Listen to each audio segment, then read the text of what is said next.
মা হওয়া সহজ নয়, কিন্তু মা হওয়ার আনন্দ পৃথিবীর সবচেয়ে সুন্দর অনুভূতি। যাই হোক, সেদিন আমার একমাত্র ছোট্ট বোনের ছিল ডেলিভারির ডে, তাই আমরা সবাই রেডি হয়ে ওকে নিয়ে চলে যাচ্ছি হসপিটালে।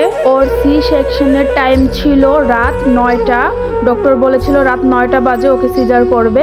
হসপিটালে অ্যাডমিট হওয়ার জন্য টাইম দিয়েছিল বিকাল 4টা-5টা এর মধ্যে, তাই আমরা 4টার দিকে রওনা হয়ে গিয়েছি হসপিটালের উদ্দেশ্যে। আমরা হসপিটালে পৌঁছে গেছি, এই যে হসপিটালে চলে আসছি। এসে তার প্রেসার মাপলো, তারপর হচ্ছে ভর্তির যা কিছু কাগজপত্র রেডি করা হয়ে গেছে আমাদের। আর হ্যাঁ, ভিডিওটি অবশ্যই পুরাটা দেখবেন, আর ভালো লাগলে অবশ্যই লাইক, কমেন্ট এন্ড শেয়ার করে দিন। তারপর আমরা আমাদের কেবিনে চলে গেলাম এবং ওরে স্যালাইন দিয়ে প্রায় 4-5 ঘন্টা আমরা ওয়েট করেছিলাম। তারপর ডক্টর ফাইনালি চলে আসছে। এই যে আমার ছোট বোন অতীতে চলে গেছে, আর এদিকে বাহিরে আমাদের পরিবারের সবাই ওয়েট করছে আমার সুন্না বাবাটাকে দেখার জন্য।